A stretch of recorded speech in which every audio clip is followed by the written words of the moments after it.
Good to be here tonight on a wonderful, warm Bay Area Wednesday. I can actually deal with the weather when it's like this as long as it's not burning my eyebrows off. So this is really good, and it's good to be here with you all. In the essence of time, we're going to kind of just jump in a little bit. Shoes. I don't know what it feels like to walk in your shoes. I don't know what it feels like to see the world from the perspective that you do.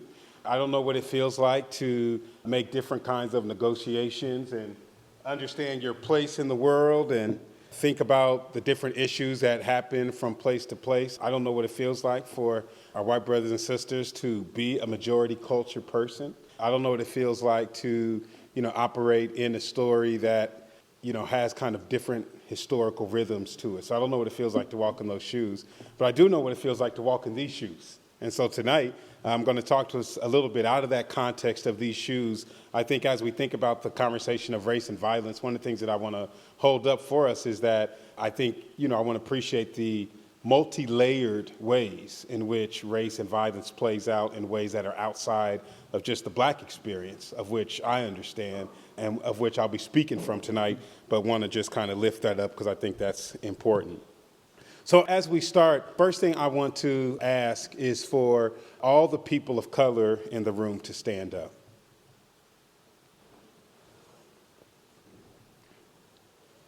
I just want you to look around at each other.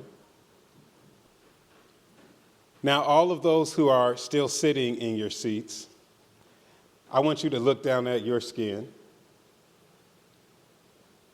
Does it not have a color? Do you have no color? So I'm going to ask the question again. I want to have all the people of color in the room stand up. I think y'all see where we're going tonight. Let's give yourselves a hand for participating as we get ready to. The reason I wanted to use that frame for us is because I think it's important for us to realize that in our world, we are operating within a system that has told us and continues to tell us who belongs, where they belong, and how they belong, and how we need to show up. And even more so now, we're living in a system that tells us how we need to feel, who we need to feel about, and how we need to respond to different issues that are happening in our world. I think particularly as we think about the moment that we're living in, I think this moment that we're in is a very profound moment. I think with respect to the history of our country, and particularly the last 40, 50 years, I don't know that there is or has been a moment that has been as packed with emotion as times are right now, as people are negotiating and thinking about this issue of race, and particularly the ways in which that has played out with respect to violence. And we'll talk about a couple of those things. It's funny because, well, maybe it's not funny, but it's interesting that when Obama got elected president, people said we were now moving into a post-racial America. I know, I laughed too. And I like the way that one of my bishops in New York says that. He says what Obama's presidency was for us was that liquid that they spray on a murder scene after blood's been cleaned up. What do they call this, like luminol or something like that? It's that Obama's presidency was that liquid sprayed on the scene of America that helped reveal the existing racism that was actually very present and had always been there. And so I think a part of what I want to invite us to kind of think about tonight is this whole idea that we have opportunities to think about how do we, as one of my friends, Jer Swigger says, how do we listen longer than it feels comfortable? How do we lean in, hear the lament, hear the stories of others, and allow that to inform the way that we respond? I first want to start off, have us looking at the stereotype content model. Now, this is an interesting image because there's a doctor who studied the way that our brain functions, those of us in American contexts, and this is a very kind of deep study, so I'm going to give, maybe somewhat of a light, almost irresponsible way to handle this, but for the sake of purposes of our time, what they found was that our brains are reacting and responding to different people in different ways with a level of high warmth and competency and low warmth and competency. And what she found was that our brains are responding. This is all about the system. Everybody say the system. I'm going to turn you into a black church tonight. Everybody say the system. There you go. You just got your black church card. All right. And so in any case, in this system, that we have the lowest level of emotional warmth and the lowest level of competency is around poor blacks, around former felons, what they call welfare queens, undocumented immigrants, Muslims, and former felons. That when we see these individuals, our brain is literally not lighting up with warm emotion. Neither do we have competency, in the sense that our brains aren't orienting around, we feel like we know how to deal with these people. But we are also socialized in a system that causes us to think, with high emotion and high competency around what the image shows: whites, middle class, Christians, and housewives. I'm still trying to figure out what a Christian looks like, but that's another story for another time. But when we see images that reflect who it is that we feel those people are, we have a high level of warmth, we have a high level of competency. All this has to deal with the system. And I think as we think about the system of race and the system of racism that has played out in our world, it bids for us the question to say, how are we going to avail ourselves to actually be instruments that resist the kind of violence that racism ushers in? So I want to talk about kind of what had been the big moment a little bit, Ferguson. And so how many of us have been aware of Ferguson at some point in your life, right? How can you now not be living aware of Ferguson? As I think about racial violence, one of the things I think is important, I do a lot of training with the police officers here in Oakland around some of these same issues. And for those of you all who don't know, I follow Jesus and love that Palestinian Jew living on the underside of the Roman Empire. Me and him be tighter than 80 toes in a cowboy boot. So love Jesus, very much so. But one of the things that has become real to me as I dealt with this issue of Ferguson was trying to help officers and help others realize that the uproar around Ferguson has less to do with Ferguson and Mike Brown, and it had more to do with this larger story of black people experiencing racially fueled violence in a system that they feel they have no power to resist. It's interesting, Bill, my friend and I, he's going to share a couple words a little bit later, but we were talking earlier today on how in American history we celebrate the Boston Tea Party. Nobody calls it the Boston Tea Riot. We actually celebrate it as a part of American history when people decide, I'm mad as hell, I'm not going to take it anymore, and we resist this kind of oppression. I want to invite us to think about there is a reaction that happens in people when they feel like they are experiencing a kind of racial terror and violence where people get to a breaking point. And it doesn't cause me to affirm violence or affirm rioting, but what I'm hoping we understand, as Dr. King said, is that riots are the language of the unheard, that there has been and continues to be a brewing pain and a brewing frustration because of how people have been hurt and how people have dealt with pain. I went to Ferguson along with several other faith leaders, and we were there on the ground while that whole kind of uprising was happening during that time. And one of the things that was very arresting for me was realizing that when racial violence is left unchecked in a system for people who don't have power, it terrorizes people on a very deep level. I was just at the Capitol yesterday in Sacramento, and it was interesting as I was walking up and down the hallways, and I was watching all of the lobbyists walk around, which primarily in Sacramento were affluent white brothers who are walking up and down the halls of the state capitol, controlling the political system, leveraging money and resources and power to control the political system. And as I walked up and down those hallways, the feeling was very chilling of realizing the reality of being powerless or being a part of a people whose story leaves you without power. And so when we were in Ferguson, we showed up realizing the effect that racial violence had on the folks in St. Louis. The backstory that people don't tell is many of those young people who refused to go in their house after they saw Mike Brown shot had done so because for 20 years, they had lived inside of an oppressive system where they were stopped and interrogated and searched and ticketed and put in jail, some of them every month, because of the way that they ran their system, and it was organized as a debtor's prison where folks finally got to the place where people said that they were mad and they weren't going to take it anymore. I'm lifting up for us that we are living in a system that has told folks who is who and how we should feel about who is deserving of honor, who is deserving to be defended, who our resources and our money should advocate for. And when we abandon these systems and allow them to crush those who are living under the weight of these empires, it explodes in deep passion and in deep lament.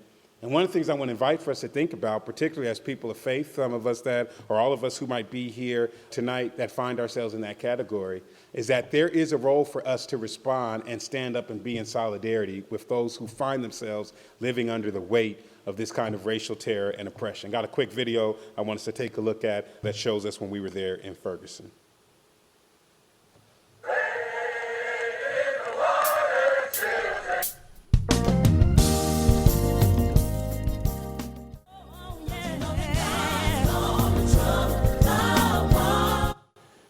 And so that ended up being a day where when we stood in support and lament for what was happening in Ferguson, we all ended up going to jail. My brother Mike, myself, several others, Jim Wallace, some folks might recognize some people in that picture. We ended up being arrested and going to jail, but it was an important time for us to align ourselves, realizing that particularly as people of faith and people who are following Jesus, a part of our conversation must begin to think about how do we align ourselves with those who are carrying and experiencing the greatest burden living inside the system that we are living within. And one of the things that even when you move away from Ferguson that, kind of slipped off the radars and the media stopped telling us was the conversation about the churches being burned down in the South. That in the context of 3 weeks to a month, was closer to a month, 9 black churches were burned down in the South. My sister, who lives in Tennessee, which is one of the hubs of the Ku Klux Klan, they tried to bomb her church by throwing a Molotov cocktail through the window, but they didn't create it the right way, so it just burned the bathroom portion down and didn't burn the rest of the church. Now, when people are living in these realities where, because of socioeconomic problems, and a whole lot of issues around that you guys will probably get into later around incarceration rates and how the drug war was played out in communities of color, particularly black communities, even though our white brothers and sisters use drugs at the same rate, if not more, than black and brown folks, that blacks were going to jail 6 to 8 times more than their white brothers, that Latino brothers were going to jail 4 to 6 times more than their white counterparts, that our men were pulled out of the community. Did they make bad choices? Of course they did. But they were incarcerated instead of given help, and we were left in a condition where we did not have men to protect the children. Young people picked up guns. And so not only are we killing each other, but we cannot look to the authorities to protect us. And we are also terrorized even in our own places of worship. That racial violence terrorizes people. But I think what we have to realize is that people of faith, we have an opportunity to heal. So I want to lift up a few things for us, and then hopefully we'll get into some space for some Q&A. And I'm really inviting us to think about some hard questions, even critiques or pulling in around what are some hard questions that we really feel like we want to ask and know about in terms of thinking about how do we respond? Like, how do we even think about, are there places for white brothers and sisters? How do our API community brothers and sisters step into some of these spaces? We want to, certainly lift up space for all of that. But what I want to lift up for us is in Luke 3, John really packs this whole idea that a part of us being prophetic people means that we're supposed to look incredibly different. We're supposed to look different. We're supposed to sound different. We're supposed to feel different. Go to the next slide. That we're supposed to call for equity, we're supposed to call for justice, and we're supposed to call for accountability. And what I lift up is that if us following Jesus is not manifested in these realities for those who are actually bearing the greatest burden in our society, I think we have to really answer the question for those who are burdened, what relevance does our faith really have for a world that's broken? If it's not calling for equity, if it's not calling for accountability, and if it's not calling for justice. So that leads us to this question that I think I've been trying to answer myself, and I think we all have to ask ourselves. Go to the next one. We either are going to be chaplains of the empire, we are going to be complicit in continuing to support an imperial system through our silence, through our omission, through our fear, that we're either going to be chaplains of the empire or we're going to be prophets of the resistance. And that's going to look very different for all of us. That everyone isn't called to do it the same way, but we are all called to do it in some kind of a way. I talked to you about being in Ferguson and showing up in ways that made sense for me. But, I want to bring my buddy up, Bill, who's going to share for about 5 minutes, and then I'm going to close this and take us to our Q&A time. But talk about ways that it made sense for him. Bill, former police officer, former pastor who grew up, I would say, not in the same world that I did. But we were building friendship, and we were beginning to think about how do we experience the world, and how do we think about responding to God and responding to those who are actually bearing the greatest burden in the system that we didn't create, but others created, and we've got brothers and sisters that are in pain. And so after I went to Ferguson the first time and I came back, I was talking to Bill, and Bill said, you know what, I feel like the next time you go back to Ferguson, I'm supposed to go with you. And so we ended up going to Ferguson with one another, Black Ben and White Bill. And we ended up on the streets of West Florissant, where all the news coverage and everything was showing. And one night as we were out there, just talking about, again, the racial violence and the way that it terrorizes folks. Go to this next image. We arrived there, go to the next image, and there was a line with the police and the young people who were there on the street. There was about 150 folks outside, and we had just come back from eating, and I jumped out of the car and took off running across the street and ran into the middle of the crowd, and I recognized some young people that I had met there on the first time I was in Ferguson, and so I ran into the middle of the crowd. This was actually the night after I think I met Justin when we were out there at that Q Commons thing in San Jose. And I went running into the crowd and started positioning myself along with others between the young people and the police. And we had this long night. One of the moments where I stood next to this young chocolate sister with big cheeks, and she screamed for an hour with tears coming down her face. I'm a human being. I'm a human being. I'm a human being. You care more about a dog than you do me. You go home happy. I go home sad. I'm a human being. I realized that night as I stood next to her till close to 1:30 in the morning that there was a pain going on inside her that wasn't even going on inside me, and that a part of me following Jesus meant that I had to hear that cry in ways that didn't diminish that, but in ways that informed how I needed to be called to live and respond to the gospel. We got back to the hotel, and as we're looking at images online, it was funny because we found this image, which was the cover photo of MSNBC, and on it, you see Bill standing in the middle of the street, and I was somewhere inside the crowd. And I just thought it was an interesting photo that helps us think about when pain is going on and racial violence is showing up in the lives of others. Every 28 hours, a black person is killed by a police security guard, vigilante, or corrections officer in the country. Every 28 hours, this is happening. Some of those might be justifiable homicides, but a lot of them may not be. We don't have a system that helps us understand that. Every time they start doing data stops around racial profiling, they find that blacks are 2 to 3 times more likely than their white counterparts to be stopped, and they're oftentimes not found to have committed a crime. That we're living now in a world where dark bodies are suspected of being criminals. That if we don't find a way to respond and think about how the gospel calls us to think about loving our neighbor well, then that means people are going to continue to languish under the pain of a heavy empire. I want to invite Bill to just come up and talk about what it meant for you to step into some of this space as you cross the street. Good evening. So I want to share just a couple of pieces with you about my story that might help you place me in this particular struggle over race and violence. I was a police officer for 6 years, from 1989 to 95 in San Luis Obispo, and was retired medically after totaling my motorcycle on duty. After that, I went into ministry. But before that happened, while I was in the police academy, even in my early days as a police officer, I became very close. My closest friend from the police academy, Rich May, was later executed on the job in the streets of East Palo Alto as a police officer on January 7th of 2006 when he was shot in the face at close range by a troubled Hispanic young man.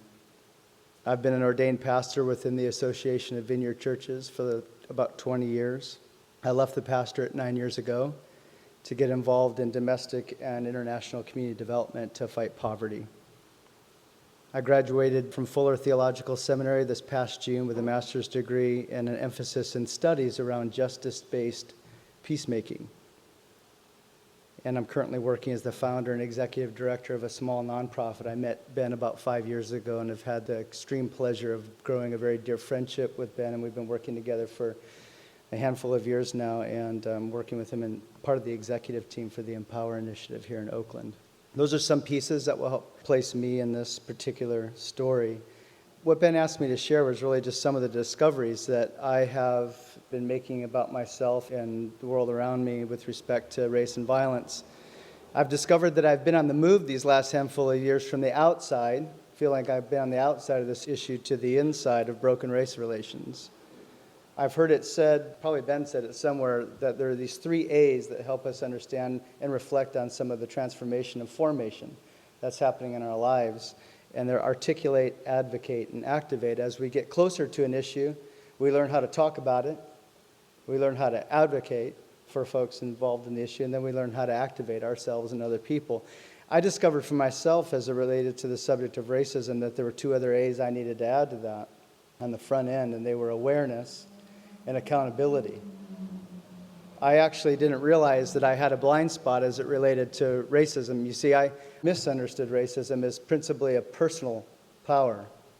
And I've come to better understand that it's a systemic power in which there are actual personal expressions of it for sure in it. But by first trying to understand it as a personal power, I didn't feel like I was a racist. And so I've discovered that caused a huge blind spot for me with respect to understanding systemic racism, and furthermore, understanding my complicity in systemic racism. What I discovered as those blind spots fell away is that I'm guilty. I wouldn't have been able to conclude that before, and so there was really no transformation that could happen in my own life. I couldn't grow to articulate, advocate, and activate because I didn't think I had any responsibility in the matter. But as these blind spots fell away, I discovered that I am guilty. I'm guilty of ignorance. I'm guilty of distraction. I've been guilty of silence. And I've been guilty of inaction for too long, which in turn means that I've been complicit from a position of privilege in the perpetuation of systemic racism. Now, having said that, I want to be clear that I am not compelled or driven by my guilt.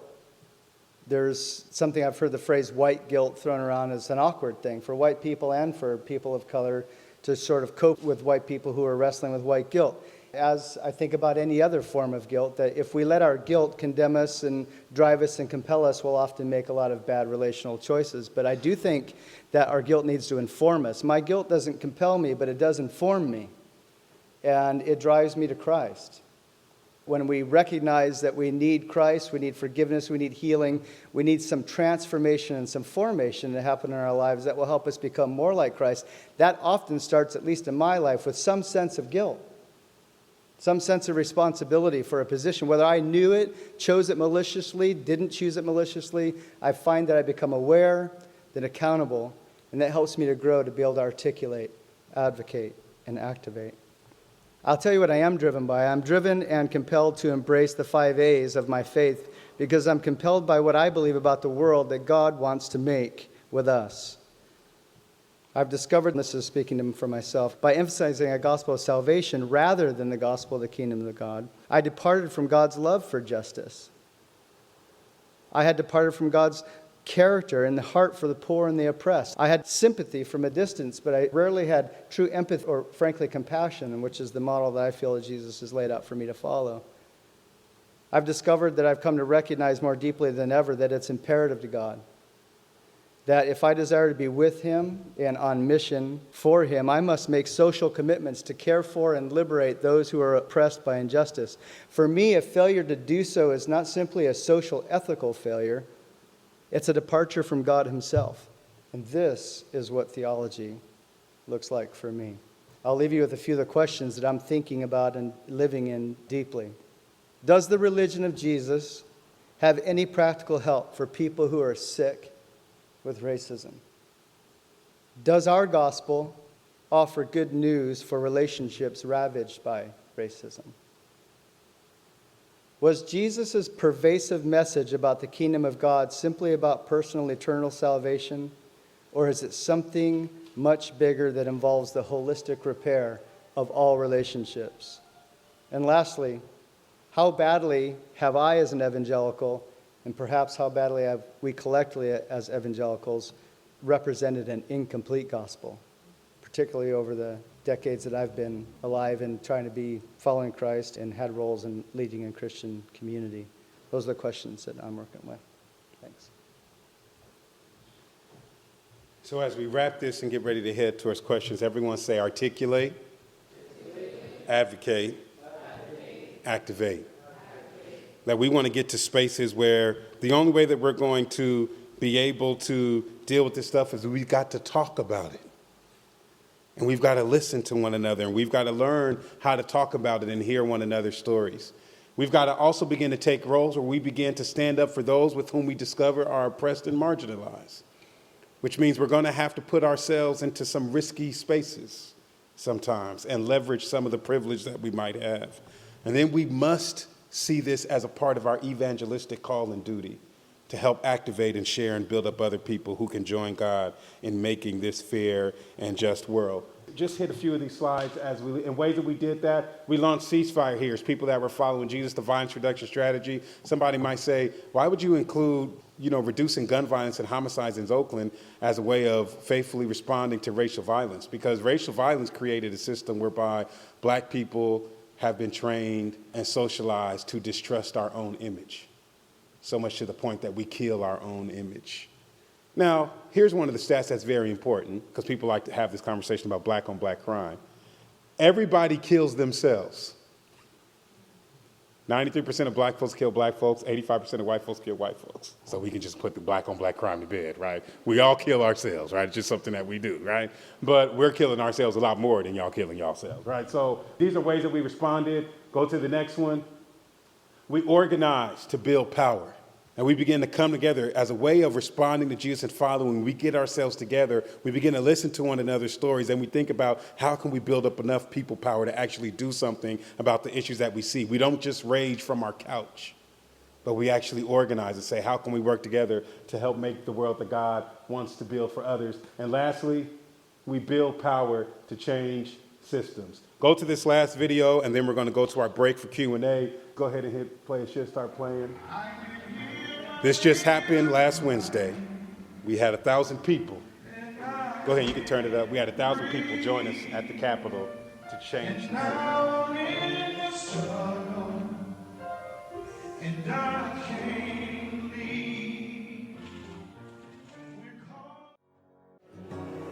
Thanks for your questions, and Ben, whenever you're ready. Steve's gonna shoot those questions over. He's been the one compiling them, and so he has them in his head, so Steve will be shooting those questions over to you. There were a few questions asking for a definition of racism. That pops up a lot. So I'm going to give you my definition of racism, because you can find a definition of racism on dictionary.com. So racism is a system by which white supremacy has defined certain human beings more valuable than others based upon their race. And it is a system that has power that is based upon white supremacy that determines who is more valuable based upon race. One of the things I want to invite us when we think about racism, because sometimes people will say everybody's racist.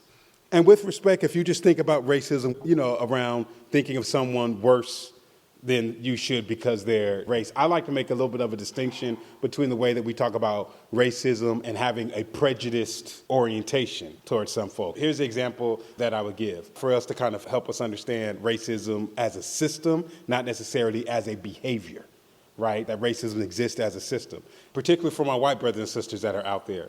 If you are racist against me, within our American system, what are ways that that could show up for my own personal demise? Just some things that we could throw out. If a white person is racist towards me, what are some ways that that could show up in my demise? Anybody brave enough? Say it again.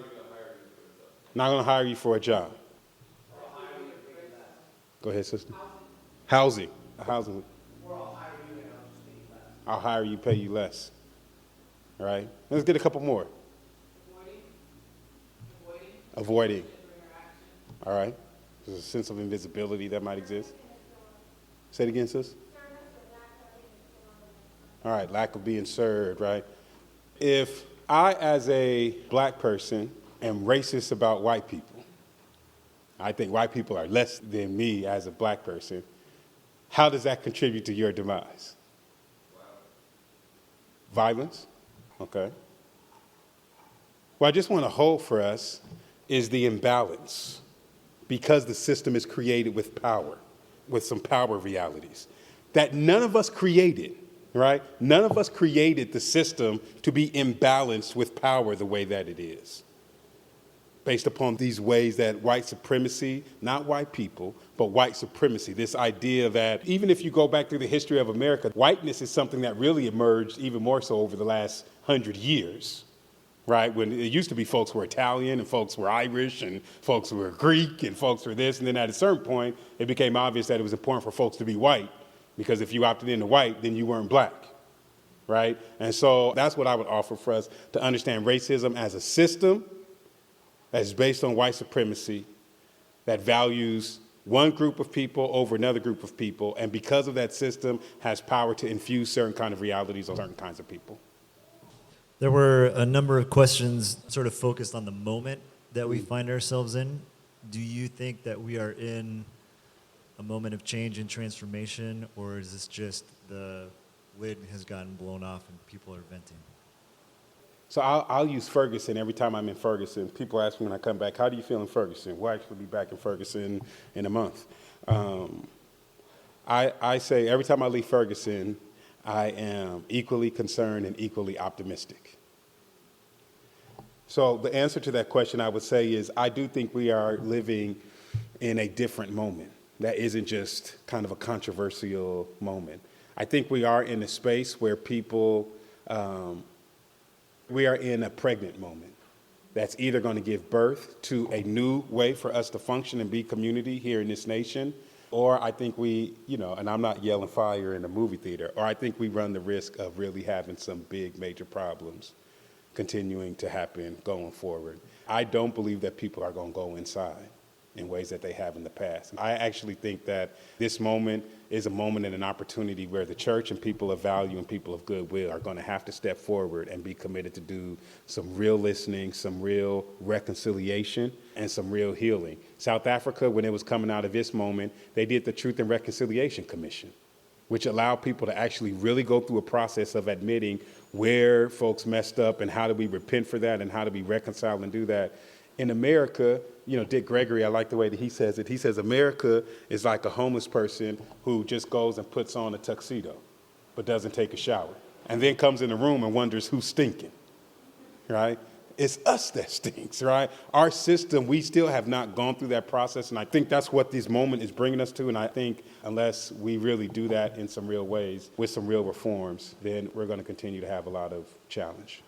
So speaking of reform, there were also a lot of questions about change, and I think they kind of boiled down to, do you think change is most effective from the top or the bottom? Mm-hmm.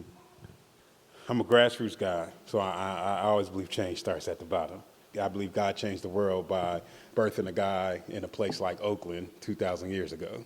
I always tell people Jesus was not from Danville, Jesus was from East Oakland. I mean, that's what Nazareth was, right? I mean, where's the place in Oakland that you go, can anything good? I'm not going there. It's East Oakland, right? It's not Rockridge.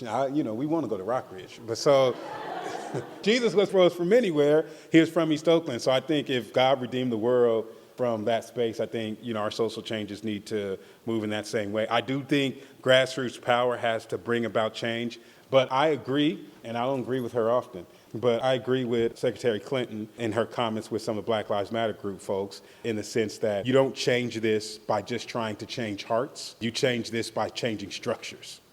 So we have to change structures, and hopefully people's hearts, change within those structures, but you have to change structure. That's the reason why we went to the state capitol. I just wanted to get a picture for this, right? We brought 1,000 people from around the state of California, Native brothers and sisters, white brothers and sisters, Black, Latino, Asian American brothers and sisters, all from around the state, different faiths, different backgrounds, all came from the state to put pressure on them to simply pass a bill to collect the data for racial profiling. Not to end racial profiling, just to get the data. And they were fighting us on the data. We had to risk arrest just to get the data.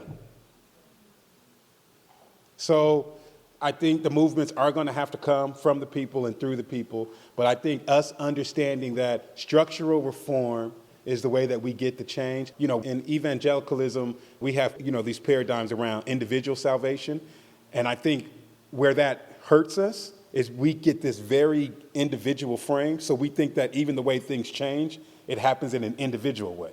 So people will say, like, I'm not racist, like that's changing something. Right? Like, I'm glad you're not, right? That's good. But We don't need just people that have like an individual experience like I'm not racist. We need to say like, how do we get together to ensure that our society is not creating a racist world for those with whom the system has been designed to create that for others. And so we all need to be working on the communal salvation of our system rather than just kind of individual transactional ways of being, in my opinion. Walk us through a couple of ways for us to get involved locally. Maybe you can speak to this, maybe elaborate on this a little bit more, Bill. I was talking with some friends of mine from a church out on the other side of the tunnel, and they were telling me, they said, Ben, we want to help Oakland. There ain't nothing wrong with people on the other side of the tunnel, right? Yeah, I'm not trying to mess with folks on the other side of the tunnel, right? But they had this interesting frame where they said, you know, we want to know what can we do to help Oakland? So like, tell us what to do. And I told them, I said, I think that's the wrong question. I think it is the natural question, but I think it's the wrong question. Maybe it's not so much what do we need to do, maybe it's more a question around what do we need to learn and how do we need to listen. And so maybe that is our do and action. I believe that first thing we need to do is align ourselves closer to the pain, because there's this new thing Cornel West has been saying, that if suffering is not speaking, then nobody's telling the truth. That's one of them Cornel West things. You got to be half asleep to know what he's talking about, right? So it's this sense of, I think, what do we need to do? We need to realize, I like, line that Blackaby says, find where God's at work in the world and join him, right? So there's a lot of work that's happening, in and around people who are responding to police violence work with, like organizations like Oakland community organizations, folks like the Ella Baker Center, folks like, I'm trying to think other folks that might be, kind of helpful. I would lift up those two, as a couple starting points, that I would encourage people to go and sit in and be a part of those spaces, recognizing that my first commitment being here is simply to listen and learn. I would say go on night walks. Night walks have been happening every Friday for the last 3 years. Right? Every Friday there's folks walking through neighborhoods. Go walk and listen to the lament and the story without having to check the box, what is this doing to solve the problem? We always want these quick fixes. Like, okay, so if I'm going to walk the neighborhood, is that going to stop such and such? No, we're going to listen, we're going to learn. So I think if we make a life commitment to this kind of work and say, I'm going to be committed to joining God in the world that he's making around racial injustice for the rest of my life, that means I can take a year to listen so that I can think about how God might speak to me. Do you want to add anything to that? I don't live in Oakland right now, and so the answer of what do we do as an Oakland resident, he would best speak to. Just personally, I feel like those 5 A's are really helpful to me. They might be for you just to think about. How do I grow in awareness? How do I accept accountability where I need to? How do I learn how to talk about this, articulate? How do I advocate for those who are on the bottom side of this system? And how do I activate myself, my family, my friends, my network to be able to get involved with systemic change? So I think there's a level of humility that we need to embrace, and I'm sort of cut from a cloth where I'm trained as the empowered white guy to show up and solve problems for people. I'm here to do something for you. And that's a complete opposite posture that I feel like God's invited me. I've had a chance to participate in things, but it's as a learner, it's sitting in back. It's I don't know answers. I'm here with a little bit of self-discovery. I'd like to be vulnerable about that. I'd like to build some relationship with people who I've othered and practice love in the context of those relationships, see what I learn about myself and about them. Begin to put some of my personal relationships at risk because I start to speak out about things that are wrong. Make a decision whether I think justice is sacred work, just like giving somebody the 4 spiritual laws is sacred work to us. Can I ask something while hanging right there in the space? Realize that a part of this discovery process is going to be messy, right? You remember we were in Ferguson the last time when we went for the Ferguson October weekend together. And there was one night that I went to go, spend some time with some of the activists there on the ground. And, it was a whole lot going on that night. In any case, myself, my brother Mike, and another sis, we said, okay, we're going to stay here and work with some of them around some of this stuff. And Bill was in the parking lot. And Bill looked at me and was like, yeah, I don't think I'm supposed to go in there with y'all. I felt bad for him because it was this moment of this sense of, like, I don't belong in that space. And it's probably not helpful for me to be in that space with those folks. But I think that's a part of the experience and a part of the learning and a part of figuring out that there's some spaces that are for us to talk, there's some spaces that are for us to listen. And I think the more that we are just willing to align ourselves, one of the things we're going to be doing with Empower next year is going to be creating some opportunities and spaces for folks to learn. So we'll have information for that going on in the future, but that's not a plug time for Empower. I would just say when we want something in the world, like, for example, I'm taking my wife to go, hang out over the weekend. So I was up all night trying to figure out what good restaurants do they have out there. So I'm doing all my due diligence on Yelp to figure out, where's the 4-star restaurant that I could pay 3-star money. Y'all know that whole story, right? So I'm trying to figure out how to manage that experience. We need to do that same thing if we're really committed to God's conversation about racial justice in the world. I don't think we should give ourselves the out to say, well, nothing's available and I can't find anything, so I'm not going to do anything. One last question, I think that kind of speaks to some of the messiness that you just talked about. There were a number of questions that were, I think, expressing some frustration in I've learned something or I've experienced something, I've made some movement in this direction, but there aren't people coming with me. Or it's difficult to motivate people to come with me. And in particular, it's difficult to motivate church people to come with me. What do you do with that frustration? What do you do to motivate church folks whose feet are stuck in the mud? So here's the first thing that I think we do is to have compassion. Because me and my arrogance, I got a problem with arrogance. God is helping me, right? But one of the things I had to realize was 10 years ago, I was the guy that wouldn't do any justice work. That was 10 years ago. I was here in Oakland pastoring at a church with my 4-button suit, and my dream was just to, have as many books and DVD preaching series and all that kind of stuff and be on the Word Network or whatever silly channel I wanted to be on. So I think the first thing that we need to do is have compassion, right? And recognizing that all of us are starting in this journey in different places. And so we need to have compassion. And we need to realize that people are needing to count the costs.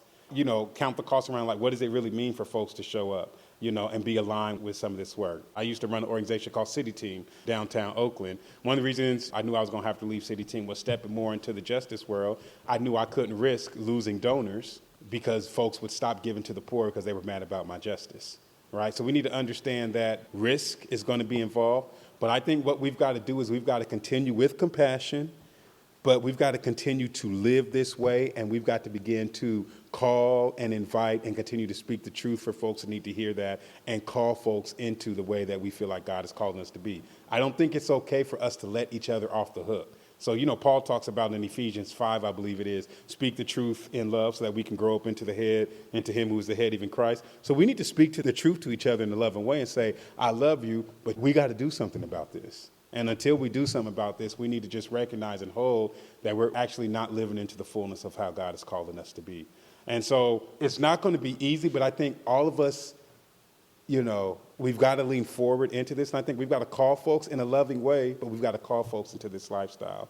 But I don't think we can call folks into the lifestyle if we are not living into the lifestyle. And so we can't have just a lot of manufactured rage and social media advocacy, which is becoming like the new way of doing justice. Right, is learning how to share the video and tell somebody off. And that doesn't really help anything, right? You just Facebook rage or you just break your fingers, right? But I think, we need to begin to show up where the pain is the most concentrated and realize that we're going to be uncomfortable and invite folks into that. The other thing I would lift up is we need to begin to think about how do we start creating some liturgical and worship practices around pain and around suffering. So rather than us getting together to pray inside a church and pray in somebody's house, why don't we go out to an area where there's been violence, where there's been murder, where there's been expressions of injustice, and let's spend our time both praying and listening to the folks who are there. Let's actually, sign up to actually be a part of some circles, recognizing we're going to go to this meeting, but we're going to listen to God, and we're recognizing that we're probably going to be extremely frustrated, distrusted, and maybe pointed out in this meeting when we're actually trying to go help and be a listen. But I'm recognizing we need to do this in order to actually build our own capacity to lean in and those that are suffering. We've got to sign up for this. Jesus says, any man wants to follow me, and woman, anybody that wants to follow me must first deny themselves, take up their cross, and follow me. I think we've got to get rid of this kind of way of following Jesus that's actually about risk aversion. And we got to start thinking about what does it mean for us to follow the Palestinian Jew living on the underside of the Roman Empire that got killed by his imperial system. And if he was willing to give up his life in that context, I think the gospel then calls on us, what are we willing to give up in our own imperial moment? All right.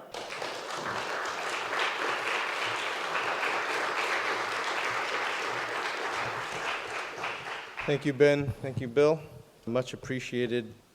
There are some folks who are Regen folks and others who aren't, but I think we can all resonate with Micah 6:8, which is the great commandment.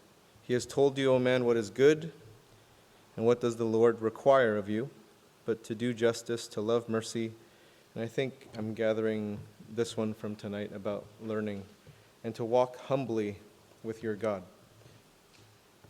Something that we seek out to do and to live out at this church, and something that we're going to continue to do in these next few months as we explore these various issues for us to learn about various things. I think most of us are privileged, which is why we are inviting different voices to come in and for us to learn from this. And so taking a place of humility and moving from that point forward. Thanks for joining us this evening. For our next series, we're still in prayer. We have all of these big issues that we are wanting to talk about, and consulting with folks like Ben, this list of stuff. And I've asked Ben, hey, how would you prioritize this list of things? But if you have ideas, please submit them and we'll put them into prayer and think about them, meditate upon them, and see who we can invite in to help us learn. All right, have a good evening. Feel free to hang out. We have ice water, iced tea in the cafe. Thanks.